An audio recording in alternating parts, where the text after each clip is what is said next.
السلام عليكم ورحمة الله وبركاته.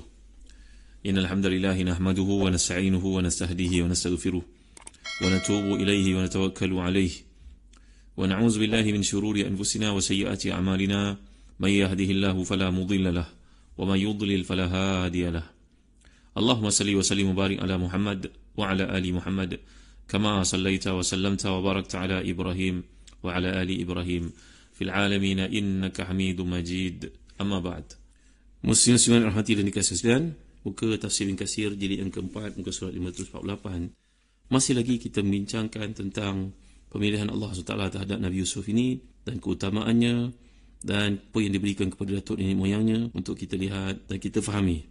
Firman Allah SWT, A'udzubillahi minasyaitanirrajim.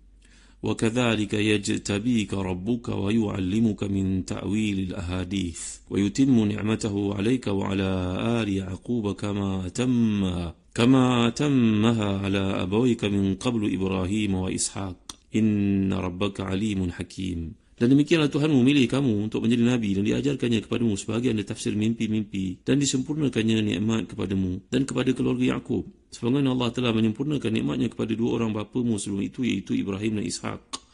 Sungguhnya Tuhanmu maha mengetahui lagi maha bijaksana. Dan kuliah lalu kita telah pelajari ini antara merupakan nikmat pemilihan dan nikmat keilmuan yang Allah berikan kepada seorang Nabi. Dan telah pun saya jelaskan kepada tuan-tuan bagaimana maqam al-alimiyah, iaitu kedudukan sebagai seorang alim, nampaknya mengatasi kedudukan kepentingan menjadi saleh dalam bab kepimpinan. Kerana Nabi yang dipilih oleh Allah SWT ini, ilmunya adalah satu kelebihan untuknya. Demikian juga manusia dalam bab kepimpinan pun, kesalihan itu satu perkara bersangkutan dengan dirinya. Tapi keilmuan dan juga kelayakannya untuk kepimpinan itu adalah perkara yang diutamakan. Kerana dengan itulah dia akan memimpin. Manakala perkara yang bersifat kesalihan itu lebih khusus untuk dirinya. So, tentulah kalau lengkap kedua-dua karakter atau kualiti ini, itu yang lebih utama. Dan kemudian Allah menyatakan ta'wilil ahadith, iaitu di sini takwil yang ambil perkataan ala, iaitu maksudnya kembali. Dari segi bahasa, dapat kita memahami bahawa ini mengembalikan sesuatu kepada hakikatnya ataupun substance sesuatu atau tibanya satu makna. Kalau takwil itu kita lihat dalam konteks kehidupan dalam bab mimpi, iaitu memang menurut Al-Quran mimpi antara benda yang merupakan isyarat tentang apa yang bakal berlaku. Jadi takwil mimpi penjelasan tentang satu yang akan terjadi bersangkutan dengan apa yang dilihat itu. Nabi Yusuf melihat 11 bintang, matahari dan bulan sujud kepadanya. Puluhan tahun ke depan barulah dia akan dapat melihat perkara itu berlaku, iaitu 11 orang saudaranya termasuk adiknya Bunyamin, Benjamin itu, ibu dan bapanya yang datang bersama-sama ke Mesir untuk melihat, menyaksikan dia memegang satu portfolio penting dalam kerajaan. Jadi penjelasan ini yang memegang sebagai takwil. Ini kalau kita memahami al-ahadith, berarti kata mimpi. Tapi ada juga yang menjelaskan ia maksud dengan peristiwa-peristiwa. Kalau belajar bahasa Arab, perkataan ahadith menunjuk pada hadith, jamak kepada hadith. Kalau ahdath, jamak kepada contohnya hadith. Kalau hawadith, jamak kepada hadithah pula. Itu dah lebih kepada peristiwa-peristiwa yang menakutkan, peperangan dan sebagainya. Jadi ini perkataan ha, dal, tha, hadathah. Jadi hadis Nabi sebagai contohnya itu merujuk kepada satu bicara yang melibatkan apa yang datang daripada Nabi SAW. Semuanya berkaitan hadatha, muhdath, hadis dan sebagainya. Jadi apa yang difahami daripada perkara ini, iaitu Nabi Yusuf diajar oleh Allah SWT bukan sahaja mentakwil mimpi, itu satu juzuk daripada kelebihan menjadi insan pilihan, tapi baginda juga boleh membaca dan mempunyai satu firasat yang tepat, kemampuan untuk melihat satu benda dengan tepat, membaca keadaan keliling berlaku dan membuat rumusan-rumusan yang sangat meletakkan dirinya pada kedudukan yang mulia, yang tinggi. Nanti kita akan belajar perkataan firasat dalam konteks bila Aziz Misr yang membeli Nabi Yusuf sedikit masa saja lagi, bahawa dia berkata kepada isterinya supaya buat baiklah kepada budak ini, mudah-mudahan takhizahu walada, kita ambil dia sebagai anak. Jadi kita akan lihat bagaimana firasat ini juga ada peranan tertentu dalam Islam, seperti berlaku bila Sayyidina Abu Bakar Siddiq radhiyallahu anhu mencadangkan supaya umat Islam mengambil Umar Khattab menjadi penggantinya. Jadi itu kita akan bincang kemudian. Jadi ini merujuk kepada takwil ahadith yang diberikan oleh Allah SWT, kelebihan kepada Nabi yang mulia ini, iaitulah kemampuannya untuk menganalisis satu benda, impaknya, outputnya, outcome-nya terhadap satu perkara yang kita panggil pada hari ini memang satu benda yang bersifat futuristik. Tentulah kelebihan seperti ini merupakan anugerah Allah SWT dan memang kita tak dapat bayangkan pada sepatah perkataan yang digunakan, tetapi memahami kedudukan seorang Nabi dengan tanggungjawabnya, tentulah kelebihan itu menjadi satu pemberian Allah untuknya, untuk insan yang sebanding dengannya sebagai Nabi Allah SWT. Jadi telah kita pelajari juga bahawa Rasulullah SAW beritahu kepada kita mimpi ni ada 3 bentuk. Satu merupakan bisyarah daripada Allah, yang kedua hadithun nafsi, yang ketiga merupakan tahzin ataupun takhwif minasyaitan. Jadi mimpi yang dialami oleh manusia ni seringkali datang dalam bentuk tersirat, kecuali kalau ia nampak jelas, seperti Nabi yang telah melihat perempuan yang mengerbang rambutnya keluar dari Madinah. Nabi telah mengatakan itu merupakan penyakit yang berlaku di Madinah, telah pun dikeluarkan oleh Allah pergi ke tempat lain, Juhfah contohnya. Begitu juga Nabi melihat di tangan baginda ada gelang daripada emas. Bila baginda meniupnya atas suruhan daripada Jibril, maka ia pun lenyap. Nabi mentakwilkan dia sebagai datangnya pendusta akhir zaman yang mengaku menjadi Nabi, dan itu benar-benar berlaku kepada seorang bernama Al-Aswad Al-Ansi dan juga Musailimatul Kazab. Jadi ini adalah mimpi yang berlaku pada Nabi dalam sifat yang nampaknya jelas, direct. Tapi bagi kebanyakan kita, ia datang dalam bentuk yang tersirat. Sebagai contohnya mimpi melihat ikan yang besar, cantik, tapi ada terkelar pula di badannya, seolah macam terguris di badannya, bergaris. Contohnya mimpi seseorang itu. Ini apa maksudnya? Ikan maknanya satu makanan yang baik, lautan. Tapi kenapa di badannya ada bergeser seperti itu? Adakah dia terlanggar sesuatu?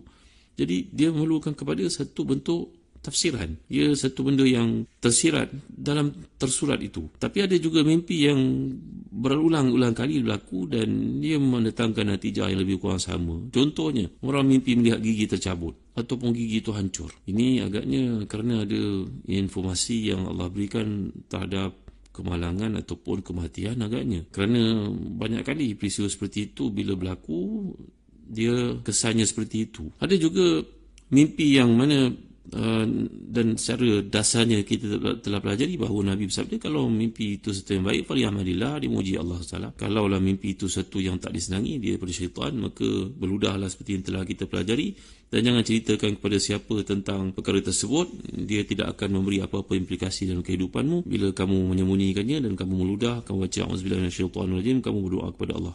Sungguh-sungguh rahmati dan dikasihi sekalian. Jadi melihat kepada perkataan pemilihan yang Allah gambarkan kat sini, begitu juga penyempurnaan nikmat yang diberikan kepada keluarga yang mulia ini, keluarga Nabi Yaqub, puteranya Yusuf, dahulu datuknya merupakan Ishak dan juga Ibrahim. Kat sini menariknya, bila kita fahami bahasa Arab, nampaknya datuk merupakan sebahagian daripada ayah kepada seseorang manusia. Sebab itu kita lihat dalam firman Allah Azza contohnya, wala tankihu ma nakakha aba'ukum min nisa'i illa ma qad salaf. Maka diharamkan untuk seorang lelaki itu untuk mengahwini sesiapa saja dikahwini oleh bapa-bapanya, kecuali lah benda yang telah lalu. Lalu itu diampunkan. Tapi pada zaman Nabi SAW, ada yang berkahwin dengan isteri, bekas isteri kepada ayahanda yang telah wafat, maka disuruh cerai oleh Rasulullah SAW. Maka menunjukkan kepada kita bahawa datuk ke atas ini merupakan ayah juga dalam konteks hukum. Jadi balik kepada perkataan yang Allah gunakan ini, ala abawaika min qabl Ibrahim wa Ishaq. Jadi nikmat penyempurnaan yang Allah jadikan ini kepada keluarga Nabi, dimulai dengan Nabi Ibrahim, kemudian anaknya Ishaq, kemudian Yaqub, kemudian Yusuf alaihimussalatu wassalam. Sebab Nabi telah menyatakan Karim, Ibnul Karim, Ibnul Karim, Ibnul Karim, yang mulia, anak kepada yang mulia, cucu pada yang mulia, cicit pada yang mulia. Kerana inilah menunjuk pada Yusuf AS. Jadi inilah dia hukum dari sudut Islam. Itu sebab seseorang dari sudut perkahwinannya, ayah, datuk, itu merupakan insan yang layak untuk mengahwinkan seseorang wanita sebagai contoh. Itu juga umat Islam dalam konteks ayat ini diharamkan untuk berkahwin dengan bekas isteri kepada ayah. Bukan ayah saja, datuk, moyang. Kalau berjumpa dengannya, maka itu merupakan nenek kita, walaupun bukan melahirkan keturunan kita, tapi itu merupakan bekas isteri kepada bapa. Datuk termasuk dalam konteks bapa seperti yang digunakan dalam ayat ini. Begitu juga sebaliknya, seorang datuk tidak boleh mengahwini cucu-cucunya sampai ke bawah, maka itu juga merupakan anaknya.